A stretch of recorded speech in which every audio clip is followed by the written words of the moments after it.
Um, you must be wondering why the free advice man who makes funny YouTube videos is going to do something rather serious right now. Well, it's not the first time I'm doing something serious. I've done serious things before. I endorsed Barack Obama for president. Do I regret having done so? Absolutely not. Is any president of the United States in full control of everything that goes on in America? Of course not. You'd have to be really naive to think so.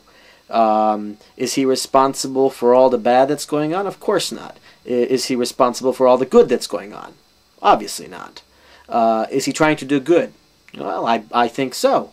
But that's not the point. I have been, for the past several years, producing stuff on YouTube and observing a lot of the other stuff that's available on YouTube, and I've come to the realization that there's a lot of confusion out there.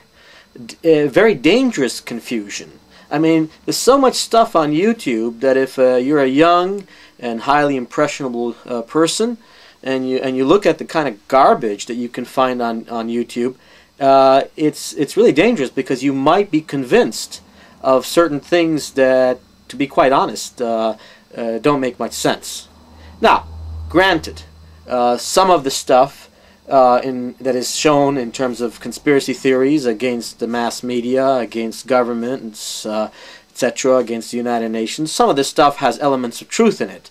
But all good propaganda, all effective propaganda, all bad propaganda, has to have an element of truth in it. Otherwise, nobody would believe anything at all. If you want to sell a big lie, you put some measure of truth into that lie, and it makes it more believable. Now, I just recently came across this thing, Who Makes the News, Behind the Big News. If you go to YouTube, the North Watch, all in one word, capital T, capital N, capital W, the North Watch. If you go to his site, you'll see a link to this. It's 6 parts, and it's Who Makes the News, question mark, Behind the Big News. And I saw this, and I was hopeful that it would actually shed some light and enlighten people about the news. Now, let me tell you something about myself. I'm not only the original New York City free advice man, but I am somebody who worked as a journalist for many years. And I saw the inside reality of what journalism is about. And it's a lot more complex and elaborate and difficult to understand for most people who are not involved in it. So it's easy to make assumptions about how the mass media works. But after seeing these conspiracy theories on this documentary about how the mass media manipulates us, I was very disturbed by it, because it pretends to be an objective analysis of mass media, and it tends to give us the impression that we can trust them. Now, you know, if you've noticed, by the way, on my cap, I've got this little logo here. Well, I was thinking of putting on a number of other caps that I have. I have different baseball caps. One has a New York Yankees on it, you know, NY. And I have other caps that have other things on them. I even have a United Nations Peacekeepers beret. Of course, if I wear that, you're going to think, oh, I work for the United Nations, which I don't. I think the United Nations is a very complex institution and does a lot of good and sometimes makes some mistakes. But it reflects the nature of what it is, which is that it is a organization, an international organization that is supposed to give every country a chance to defend its reasons for whatever it does, and to explain itself to the world, and to prevent greater conflicts, hopefully. And the United Nations has been in many ways ineffective in protecting human rights, but you know what? If the United Nations didn't exist, things would be much worse. I'm sure of that.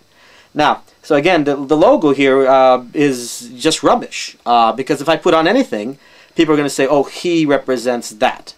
Now, I represent myself. I'm an independent-minded philosopher. I don't represent any organization, institution, NGO, or anything. I'm just myself.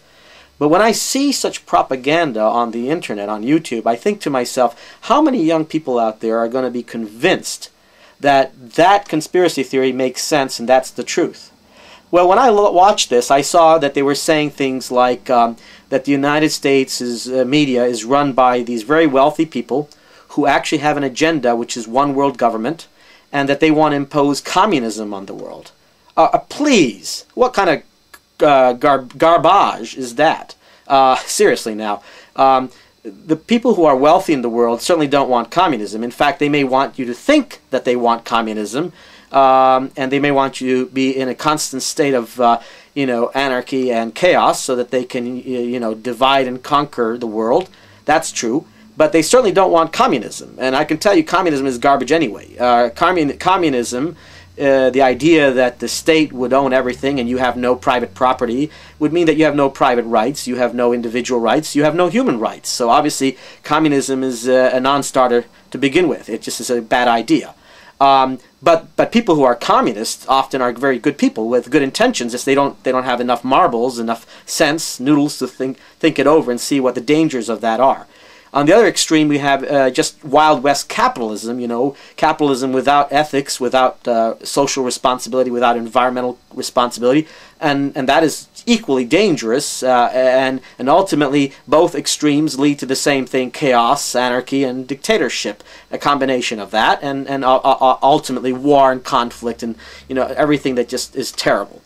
So what I begin to see on YouTube is that you have these extreme opinions that go towards trying to convince you that anarchy is the right solution, or extreme capitalism is the right solution, or the communists are out to get you.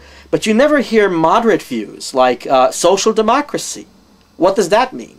Well, social democracy is the idea that we need to keep capitalism alive, and we need to have capitalists, and we need to have private property in order to have individual rights, in order to have human rights. Because if you don't have personal rights, individual rights, if you don't have freedom of speech, you have no rights at all. Then you have no human rights, nothing. So obviously you need capitalism. But you also need some degree of socialism, some degree. And that's what I like about countries in Europe, like Sweden and Norway, the Netherlands to some extent, and the UK and other countries in Europe. They are not perfect, and they don't always deliver what they promise. But for the most part, the people there believe in the idea that social democracy, most people in Europe believe, as far as I understand, that social democracy is a fair proposition. It's a good balance between a government that's big enough to help provide for the needs of the sick, the poor, the elderly, the weak, disenfranchised, whatever, but also to defend the rights of the capitalist, the person who's got great ideas, invents something new, and wants to make a whole lot of money doing that. That's fine. Capitalism and socialism are not necessarily contradictions. Obviously, socialism itself would mean that the state owns the major means of production, and minor means are in private held hands to some extent. Well, that's not a very good idea either. But just short of socialism, you have social democracy. That's an option, because it still keeps capitalism alive. And you need to have capitalism, again, as I said before, to have human rights and human freedom. But you won't see that on these YouTube garbage videos, this nonsense that portrays itself as the truth.